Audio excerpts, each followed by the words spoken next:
The Morning Huddle Construction Show is fortunate to have 5 sponsors for season 7, helping us to spread the word and create positive change in the construction industry. And we want to give a shout out to each of them and thank them now. First is Katz Abosch. This is a middle market accounting firm with a deep specialization in construction, tax, audit, accounting. Fantastic group of people. Next is Lawrence Law. This is a boutique law firm that works with contractors and helps them with their day-to-day legal needs as well as all of their most significant legal challenges that they might run up against. Lawrence Law. Then we have Sandy Spring Bank, which is a regional bank in Maryland with a group of people who really understand what the needs of construction businesses are and who partner with you to achieve your financial aims. So Sandy Spring Bank. And then we have Marsh McLennan Agency, bonding and insurance professionals who really just have unparalleled insight into the construction industry. They're the best in the business. And then lastly, we have Genesis AEC. And Genesis is a full service architecture, engineering, and construction management firm with a deep specialization in the life sciences industry. We also happen to have some of their folks help us with guest hosting from time to time. It's morning huddle time, and today is one of those times that we've got Tom Hughes joining us from Genesis AEC as my co-host. Tom, how you doing, man? Good morning, huddlers. What's happening, Chad? How you been, buddy? It's been a minute since we hosted together. I figure you just finished celebrating the Eagles Super Bowl win. It's been a little over a month and a half, and I figure you're just getting squared away. Just finally recovering, coming off of the euphoria of Super Bowl 59, which and now we're into the I got to tell you, the NFL offseason news is it's really frustrating to follow. Where I open up and I can't help it. This is why they consistently pump it out. It's like such and such makes terrible decision in first round of draft, and why am I opening it? There's a fake. It's all theoretical. yeah. Or the Eagles are considering parting ways with this all-star linebacker, and it's like a guy that they had on the practice squad that they picked up somewhere else, and it's constant clickbait. It is. I feel so bad for the players in the offseason because the stuff that they have to deal with, in terms of headlines, it's so ridiculous. It's so, pumped up and BS. But yet they get plenty of hazard pay for that, Chad. Yeah, you're probably right. So what's going on in your world, man? What's good? What are you working on these days? Well, the weather's getting nicer. Spring is in the air. We're getting to golf season. I'm working on my golf game. Oh, nice. I love it. Yeah, I got to do that. We got a lot of stuff happening here at Genesis. We've got a nice backlog of projects upcoming and in process. So we're gonna be busy for a while. That is always great news. Yeah. It's a very, very interesting construction economy right now. It depends on who you talk to as to what they're experiencing. Are you guys projecting any negative impact from the current economic climate / questions hanging out there? We're just starting to kind of scratch the surface of that and seeing what projects are coming up and how any potential tariffs or negative geopolitical impacts are going to affect projects from like an escalation standpoint. But it's all speculative right now. It's like anything else. You got to plan for it and hope that you've planned the best. And actually, we're going to get into a lot of talk about planning today with our guest. I'm excited for that. Yeah, agreed. There's a lot of gamesmanship going on the geopolitical environment, and just like you said, everything is speculation, but it has to be considered, right, as a part of the decision making process. Yet what I am hearing very similar things where in general it's like, hey, what did happen is a logjam of projects did get unstuck post-election, and things started moving forward, which is great. And I'm glad to hear that you guys have a nice, healthy backlog and plenty of projects coming down the line to look at. I think, at least so far, not massive impacts on the construction economy with other than just head scratching. Yeah, the one thing you worry about is that impacts become so severe that projects start to go on hold, and Yeah. that doesn't help anybody. Well, it's what happened with the interest rate environment, and then the the nail biting leading up to the election and all that kind of stuff. And we could use just I don't know, like a year of normal would be super cool. Yes, correct. And just to point out Stacy's comment, Stacy, yes, we did plan on matching today. He went quarter zip, I went hoodie, so it wasn't too matchy. That's right. Yeah, that's that's a fair statement. I love you're matching today. Very cute. Very cute. Let's bring on Jason. So Jason Schroeder is Jason, how you doing, man? Thank you so much for being on the huddle. Good. Thanks for having me. That's awesome. Yeah, we're happy to have you. Thanks for joining dark and early at 6:07 a.m. in Arizona. We were talking about yesterday how Arizona is I admire Arizona for saying, you guys change your clocks, do whatever you want to do. We're going to hang out. We're going to, so you flip back and forth between Mountain and Pacific, but for you, it's always the same time. Yeah. I admire it. I really do. I think we all need to flip over. Well, I'm glad to be here. So super excited. Yeah, no, it's so I'll take a moment and introduce Jason and ask you to expand a little further. But Jason is,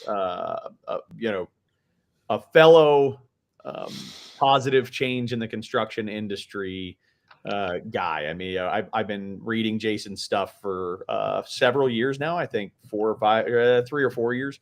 I've been following your stuff pretty consistently. Jason's got a best-selling book called Elevating Construction Superintendents. It is a fantastic book. He's also written, I think, like 12 or 13 other books, and is just constantly pumping out fantastic content, runs field-focused training and leadership training and tact training and all kinds of fun stuff for the industry. And his group, Elevate Construction, is legit, man. I love what you're doing, and I very much am honored to have you on the show, man. Well, yeah, awesome. Thank you. Very prolific. He's like the Beatles of lean construction. He's just putting out content in a short period of time. Yeah, it's quantity, maybe even over quality, I think. Well, but they all can't be a hit, but Elevating Construction Superintendents really is a hit. Well, thank you. Yeah, that seems to do well. So thank you for the introduction. So one quick thing about me is that as flawed as I am, and I see Jen Lacey's on the phone or on the group here. I take cues from her on how to be a better human being and a better influencer. But our purpose really is to honor the workers and foremen in the field, and to help leadership teams get training so they can go home to their families. So we're good people. We make mistakes, but we're trying our best over here, and I appreciate the introduction. So yeah. Well, thank you again for choosing to spend your time with us this morning. Absolutely. You certainly have plenty of other things going on. So let's talk about so I particularly, I think we can cover a lot of ground between now and the next 30 minutes or so. But I'd really like to start with this idea that the field should be elevated. The field roles in construction should be elevated. And your background is with, a huge general contractor, construction management company, and having the background that you have at I guess Hensel Phelps. Is it okay to bring that up? Yes, that's super fine. Yeah. Right. You I'm sure developed a clear perspective for how things ought to go and how things shouldn't go. Talk about how companies ought to view the field, how construction companies ought to view the field inside their business. So I love that question. So the field really is the product. If you And I know all of you know this, so I'm preaching to the choir here, but if you go back to the Rich Dad, Poor Dad books, he always talks about, there's the CEO, the COO, maybe even president of the company, and then you have legal, finance, marketing, risk assessment. But he always says, don't forget about the product. And if you really think about it, the product that we offer in the field as a construction company is as the rhythm keeper and the caregivers for the trade partners.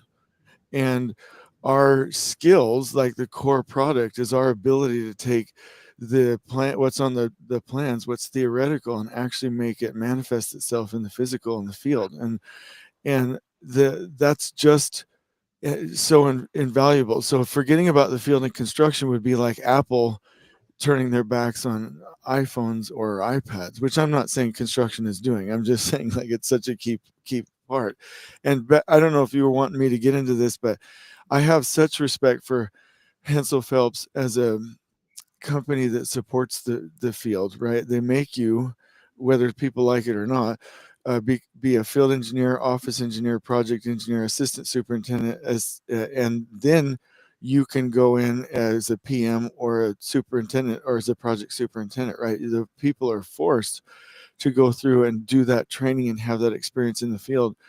And I will say just two quick points in relation to this. Is one is we actually tracked people's careers, what happened when they were field engineers and when they weren't, and people greatly accelerate their career and improve their careers when they have field experience. And the other thing is, from an elevation standpoint, I love superintendents, and your comment is correct. We do need to step up. We've got to get rid of the, oh, I can't use a computer, I've got holes in my pants, banana peels falling out of my truck, like image, like we're just as cool as all you project managers out there, and we can use computers, and you need us and we need you. And so like really this should be the perspective. So that's my take on it. I absolutely love that. And I think the best practice is and should be that if you're a general contractor and you're watching this right now and you're creating a path for people to join your firm without spending time in the field right out of college, or wherever they come from, right, trade school or college or whatever, you're missing the boat. I think there really is.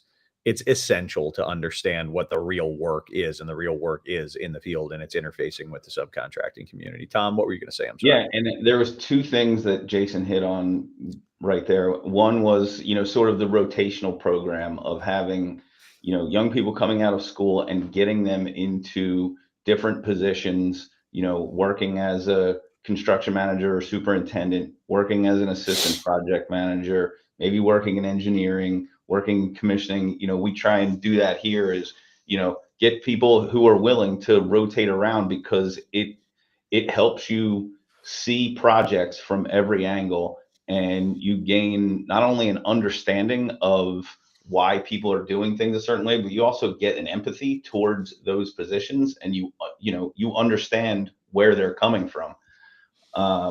The other thing that you mentioned, and I wish I wrote it down because now I lost my train of thought. We'll come back. I know how it goes, man. It happens all the time. Yeah, it's normal. That's Sorry. We'll go back and we'll capture it later. We'll play. We'll edit that in post. Yeah, we'll edit that. No, we won't. Yeah, not gonna happen. It'll stand just as it is. So one of the concepts that you I know are super passionate about, and that plays a major role, I think, in elevating the superintendent, is the idea of tact planning. Can you talk about tact and overall what lean methodology you encourage superintendents to learn and embrace? Well, if I get to talking too long, then kick me on the shin if you don't mind. Yeah, no problem. I can do that digitally. So let me tell you a quick actually I'll do three different things, and I'll probably forget one of them, so Tom feels like he's a part of the perfect, like part of the group here. So like I'm sorry, Tom. Anyway, so my wife Kate and our CEO and I'm really more her husband than anything, but I had a part in putting her father's company out of business. He was an electrician, and I was on a major prison, and I was not in prison. I was helping to build a prison. And Thank goodness. yeah, I tell people Kate and I met in prison. Anyway, so I was assigned to track any defects for this contractor, and instead of helping them out, I basically, the work that I did had the effect of putting them out of business. And I remember those days and the difficulty that I had in the family, being married to Kate and the whole nine.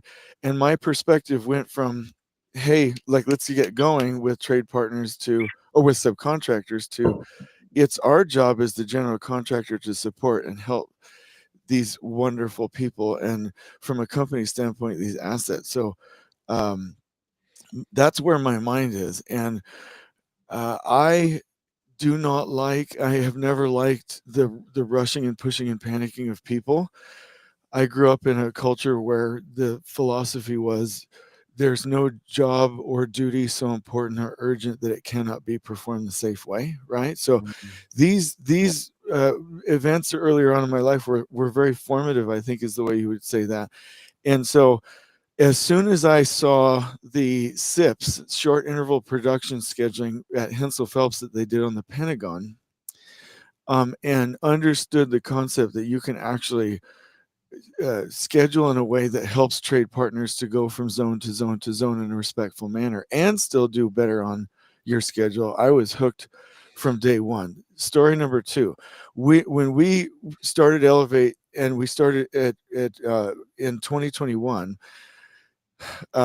big leap, right? We had the book, Elevating Construction Superintendents. We set out to teach superintendents, and this is a real thing. I'm being honest. We failed. We realized immediately that you can't help superintendents without fixing the systems that they use. That was real. Nobody on our end decided at any time to go in, start learning about and scaling tax planning. Not once, not even a little bit. I mean, I knew about it and had been experimenting with it and ran jobs that way, but we were like, hey, CPM, let's hop on in the car. And we found out the CPM was a serial killer. We don't have to talk about that too much here. You even warned me. You were like, don't keep me talking about CPM. To talk about it. But the bottom line is, our group, and we have about 55 people in our lean tact scheduling and production planning group. We can help clients accelerate their schedules and do better and recover from impacts without ever hurting trades. And so the key point there is, for me, never hurting trades, never hurting trades, never hurting trades. Yeah. And so that's the reason that it's such a big deal, and it's scaling really well. The other thing that I'll say, I got to give a shout out to all my lean homies out there, is that tact, like, well, let me just say this: Last Planner and Scrum and all these wonderful systems marry to tact. It's like you met a guy or gal or whatever it is that you are really attracted to, and this person, he or she, like, cleans up after themselves, they're financially responsible, they're really kind, right? And then you find out that their parents are rich. Like, that's exactly what it's like. Like, I want Last Planner to get rid of his or her abusive spouse or boyfriend or girlfriend and marry this beautiful partner, this tact, because they work so well together with peanut butter and jelly. So those are my three reasons, but it really comes down to taking care of trades. Like, it sounds like a tagline, it sounds like some business coach said, hey, you've got to make people believe this, Jason, but that's really why we do this, is because we, like, literally honor and cherish those people out in the field, and we've got, like you and everybody else on this call, to help them. Oh, let me say one last thing. Sorry, I know I'm talking too much. I've got to stop that. But you've got brilliant builders, but if they don't have the right system, then they won't do anything with it, right? They won't, like, they're still going to struggle. You could have Maui, the demigod, go run a project and still fail unless you have the system with it. So the way we see our people, like when you see influencers out there, you're all with business, or Jen Lacey and Jesse Hernandez with people, and everybody in their different spheres. We see ourselves as the folks that are attempting to fix the system to bless the people. So TAC does that for us. That's awesome, man. Yeah. I love it. And I think, what I'm most attracted to in all of that is this idea that being the caregivers, the caretakers for the trade contractors, and making sure that you never hurt the trades through the course of it, because for 100 reasons, but just for a very self-serving reason, if you have a trade contractor that is hurt on your job, that is a recipe for failure on your job. You're going to have overruns. You're going to have threats. It's going to turn combative very quickly. Yes. People get into survival mode, and there are a lot of things that, norms, I should say, in the industry that I think set trade contractors up for adversarial relationships. Yes. With their general contractors from the start. Yep. And what I've seen is, and I've even marveled at, some of the best superintendents I've ever met can take this situation where a trade contractor was, bought out below their means to make money on the project, where they're kind of coming in with a profit recovery plan, i.e. a game plan for, screwing people over to make money, and somehow magically, find a way to collaborate effectively with those folks. The superintendent can make or break that, kind of partnership. So I want to take this up a layer and talk about the role of the field in pre-construction. I'll be honest with you. I rarely see general contractors effectively collaborating with superintendents in the pre-construction phase. It just, whether it's resource constraint or mentality, driven, there's just, the supers kind of handed a project way after, key decisions are made. How would you like to see that work, and what's the feasibility of field leadership involvement in Precon? Well, would you mind? I just recognized a pattern. Would you mind if I did a 3-part pattern here real quick to lead into that question? Yeah, I'd love it if you did. So first of all, I want to pick up on something that Jen just typed in, that we need the trades more than they need us. And I'm sure I'm preaching to the choir again, but the data shows that, and I'm going to say words that I don't say, but that I've heard. The data shows that it's not general contractors pulling the job through the knothole in spite of, and I'm going to say the word, but I don't believe this, in spite of stupid trades. Right. The data shows that the trades are pulling the job through the knothole in spite of the stupid systems that general contractors put on them. And I'm a general contractor, so I'm not anti-general contractor. The bottom line is that, and you all know this, is that the superintendent and the PM are the rhythm keepers. It's like you're in an orchestra, and every trade partner is a musician, and they know how to play their instrument, and nobody needs to tell them how to play their instrument. But it's the rhythm that we must keep, and it is the resources that we must provide. And so the superintendent is the rhythm keeper, and the project manager is the resource provider. Not to simplify it too much, they do much more than any of that. And I'll say that one other thing here real quick, and I'm tying a lot of stuff together, but you provided a nice, beautiful pattern. Field engineering isn't just about providing a great experience, but our industry, and this is not a shock and awe statement, our industry does not have a people availability problem, in my view. We have a lack of diversity, lack of inclusion, and we have a lack of training problem. Hmm. There are thousands upon tens of thousands of people out there that are ready to go to work for construction companies, but because the internal uh, training department doesn't have ways or means to train people with that experience, general contractors, construction companies are not getting the people that they need because they're not able or willing to train them. And when we do that training, and I just want to make this point, this is now we're going to start the pattern that you tied me into, intentionally or accidentally. Field engineering mentally programs you to take care of the craft. It wires you that way. It wires you to visualize things in 3D, to be able to create drawings, to read drawings, to understand quality control and safety. But it is impossible in my mind to go out there and stand in the mud with a trade partner, a foreman, or worker as a field engineer and ever learn to disrespect them. It's just not a thing. I can't do it. Yeah. I could never get there. If I'm with you in a trench, I respect you. Yeah. And that wires your mind. And then that goes to the second point, that however much we love the trades, the workers and the foremen, is how much they will love our building. That's it. I tell people all the time, and this is not a shock and awe campaign. When I was a superintendent, and I'm not bragging at all, we had no graffiti anywhere on bathrooms. We didn't have pee in bottles, and we didn't have any problems. Like, because I spent time with them every morning. I did the orientation with them. I shook their hands. I provided a wonderful environment and loved them. Love is really the right word. I use respect a lot. I think I'm making a mistake there. It's really love. And I want to use this same pattern in Precon.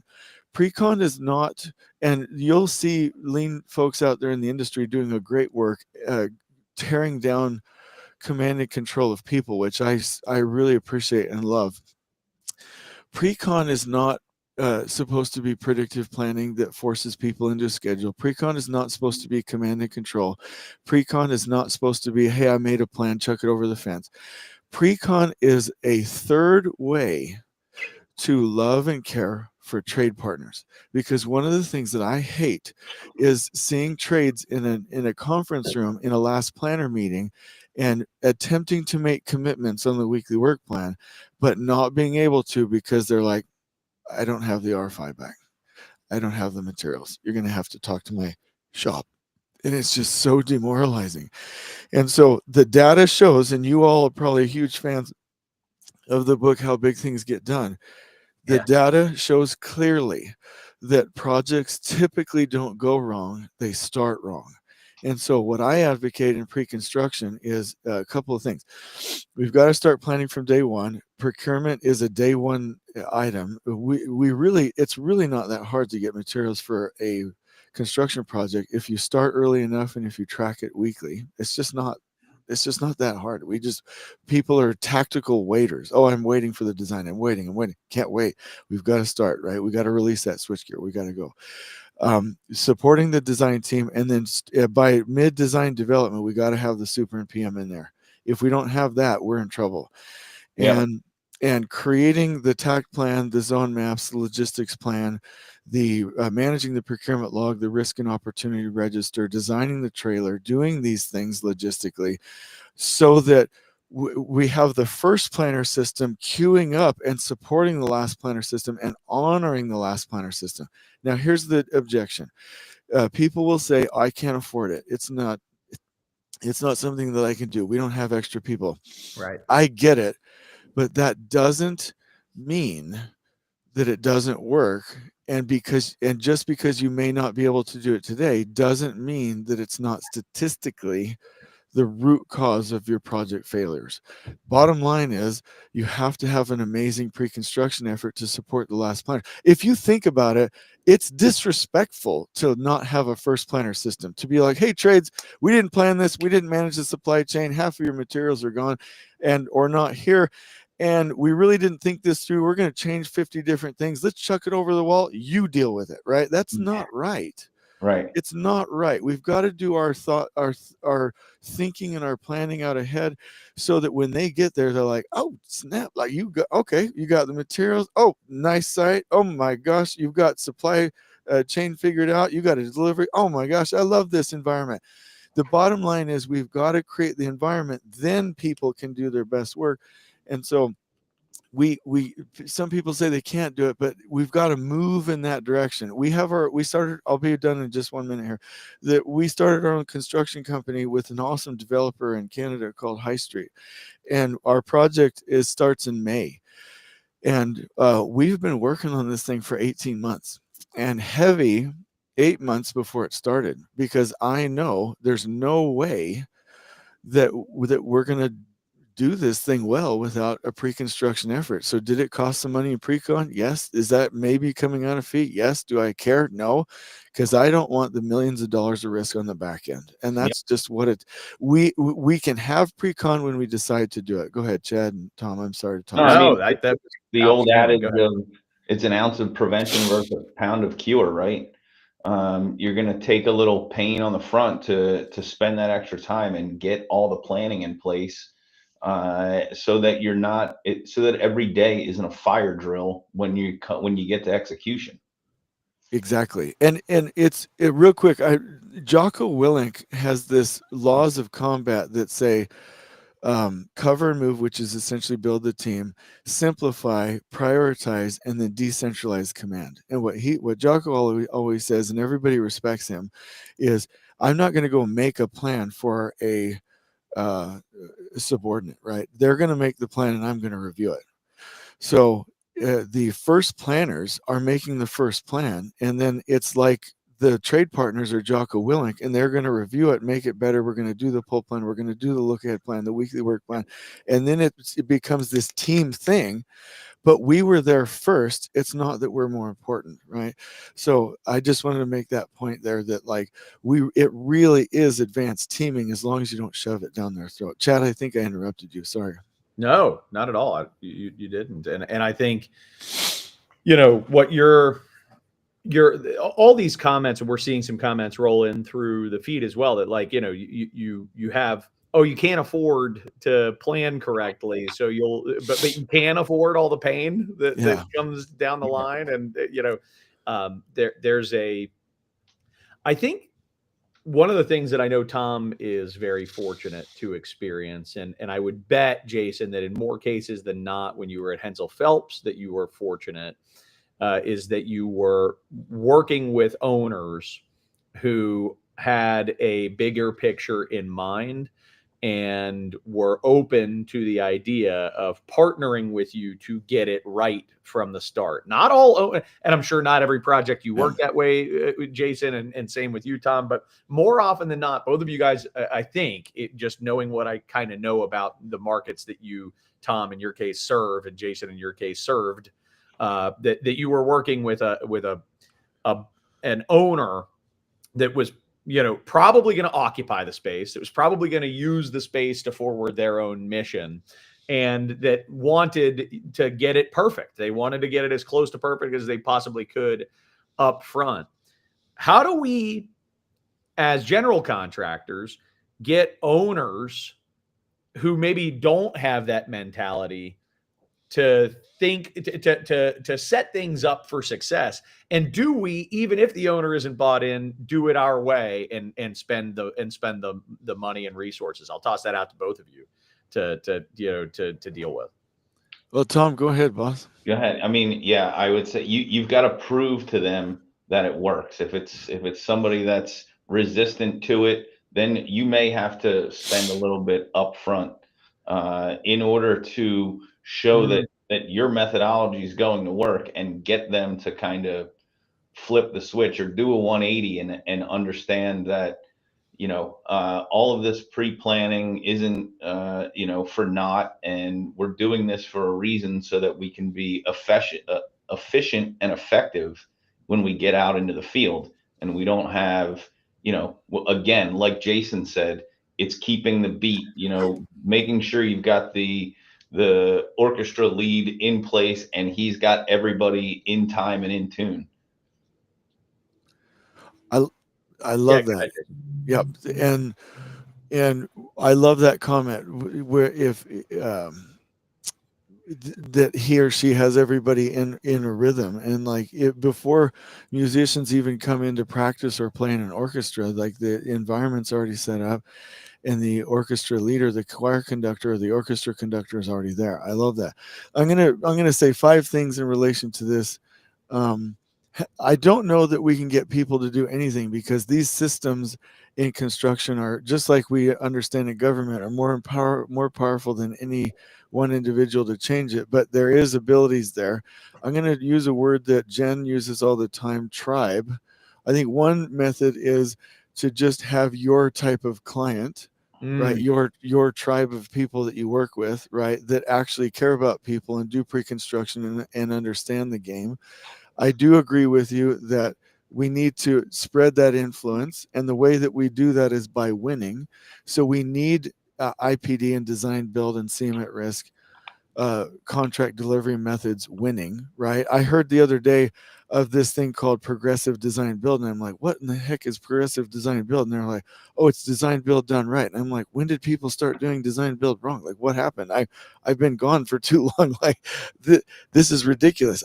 So I've only ever been on good jobs in my younger career by accident. I deserve no credit whatsoever.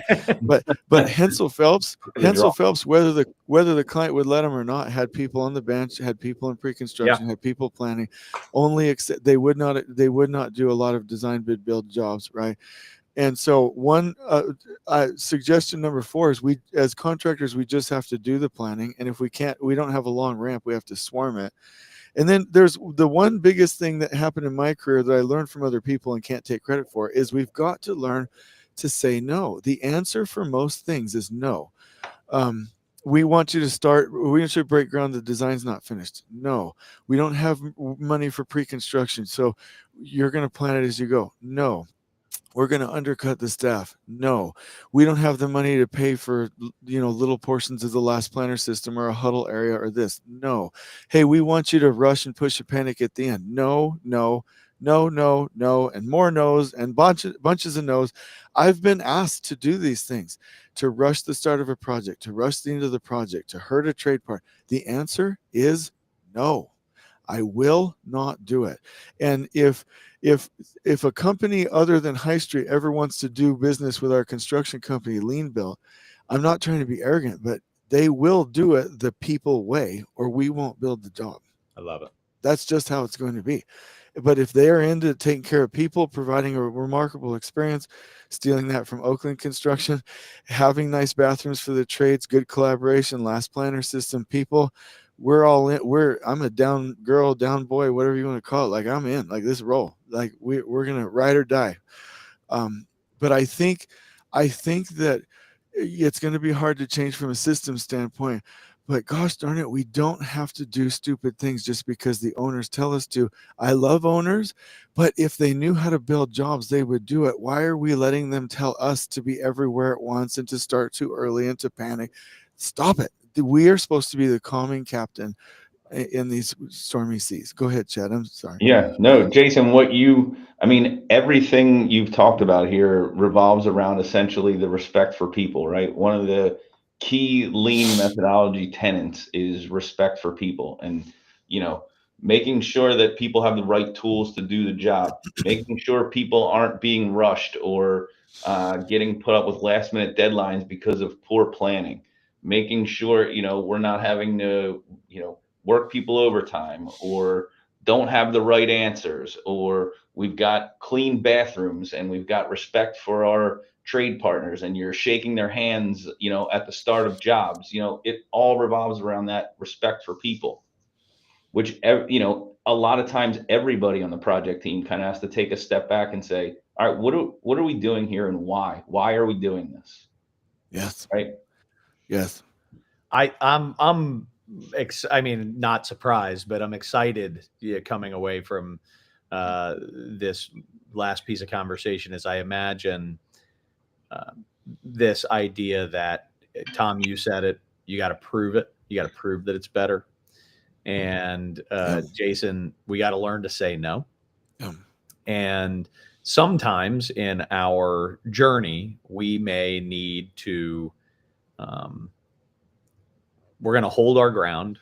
We're going to do the right thing, even if we're not getting paid for it, because we know that ultimately it's the right thing for the owner, and it's the right thing for us. It's the right thing for our trade partners. It's the right thing for the outcome of the project. And Chad, you think of it as an investment, right? You're going to do this. Maybe you spend a little bit of your money up front, but you're going to show them that it works, and you're going to be a repeat customer. Yes. And the cost comparison is nothing. I mean, the investment up front, as compared to the risk of failures downstream, is just massive. Right. I don't know how much time we have. Can I say one thing real quick with that? Go for it, like the Bob Emiliani is a lean expert. I don't know that lean people call themselves experts, but anyway, whatever. He talks about lean. He's an awesome human. And in his books, he talks about one of the main causes for non-lean companies when it comes to people, process, or tools is when leadership is disconnected from the field, right? And this is a lean organization. This is not, right? Yep. And what people don't understand is the effects that bad practices have on the end user. And in lean, we consider everybody customers. Like the craft out in the field is my customer. A trade partner is another trade partner's customer, right? If we actually look at that, we will stop doing these things. And ultimately, I say this for learning, not for effect or shock and awe or being negative. But winging it is disrespectful because we're not the Equalizer. We're not John Wick, right? We are not Mission Impossible. What's his name? Ethan Hunt. We are not. None of that exists. Imagine this in your mind. Jason Schroeder. I've been with Hensel Phelps. I've been a superintendent, been a field engineer, been a director, been all of these things. Have a construction company, a podcast, books, teaching, training, consulting. And when I get on a real job, again, as an owner of a construction company, do you see me moving towards the John Wick wing it? Or do you see me moving towards the we're going to plan, prepare, and prevent? You'll see me run headlong in the direction of I want to prevent the mistakes. I don't want to figure them out after they happen. There's no way John Wick can kill 50 people with his bare hands in the course of 3 hours. And there's no way we can run a project without planning, without hurting or disrespecting somebody in the field. And so we've got to get back to the basics. And the one thing I want to say is that nobody's coming to save us. We are going to have to save ourselves. And it's not a technology. It's not some crazy thing. It's not, aliens are not going to come save us. We have got to get back to the basics of what we know works, and that is training our people, using the right systems, caring and loving people, and making sure we plan out ahead to support the last planners. We know it works, and we just got to do it. I love it. Yeah, I think it's a great place. It's a great place to wrap up, Jason. Thank you again so much for joining. Tom, any final questions that you want to channel Jason's way before we call it? Just real quick, that he mentioned something earlier. Jason, were you at the LCI Congress in San Diego last year with Jocko Winnick was the keynote speaker? Mm-hmm. You were there for that? I was, yes. I figured that's maybe one of the reasons why you brought it up. I was there. It was one of the best keynote speeches I've ever seen. It was phenomenal. But no, this conversation was fantastic. I could talk to Jason for another hour and a half if we had time.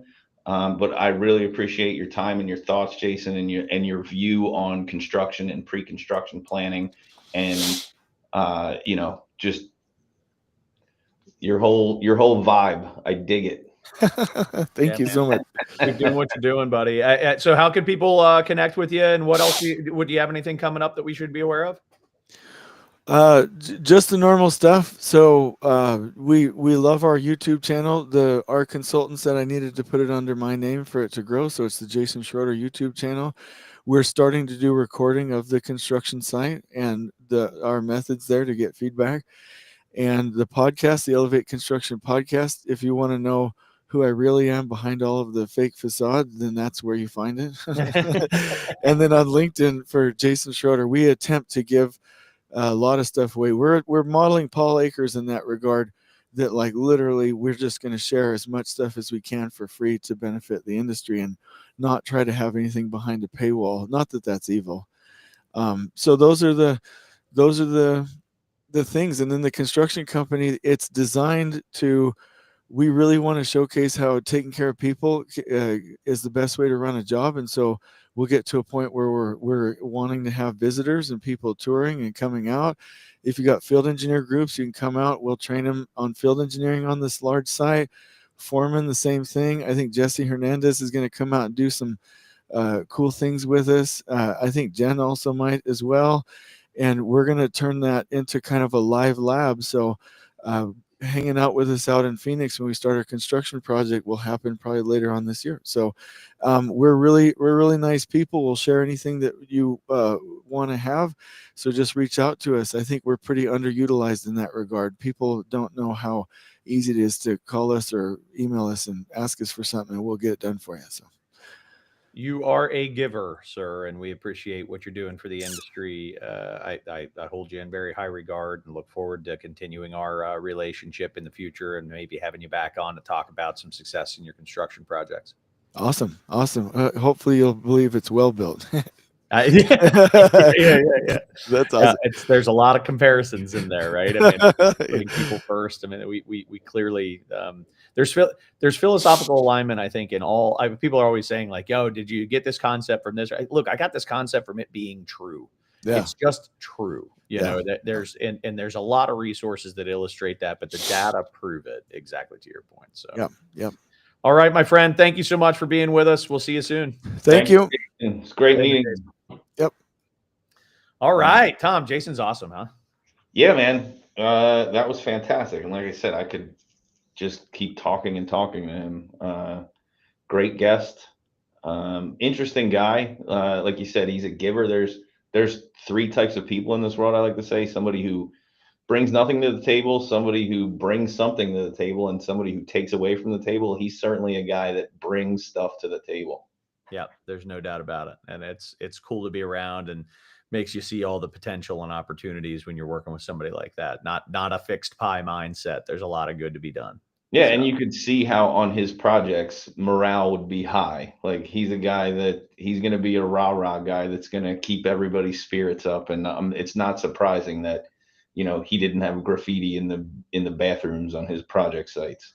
Yeah, no kidding. Well, cool. So I want to talk a little bit about next week. And so next week we've got Jonte Hawkins and Roberto Gomez, who are going to be coming on. They're both tradesmen turned entrepreneurs, and they've built safety businesses and coaching businesses, things like that. They're teaching trades at federal prisons and helping to make the construction industry accessible to to one of the comments that Jason made. We have an inclusion issue, we have a diversity issue, we need more people. We need to pull more people from different parts of our economy into the construction industry, and these are guys that are making that happen. So that should be a fun conversation. Yeah, awesome. Looking forward to that one. Yeah, man. Well, thank you so much, Tom. Great being with you. Yeah, it's always a good time. I will look forward to seeing you again soon. Yes, sir. Thanks, everybody. Hope you check us out next week. See ya.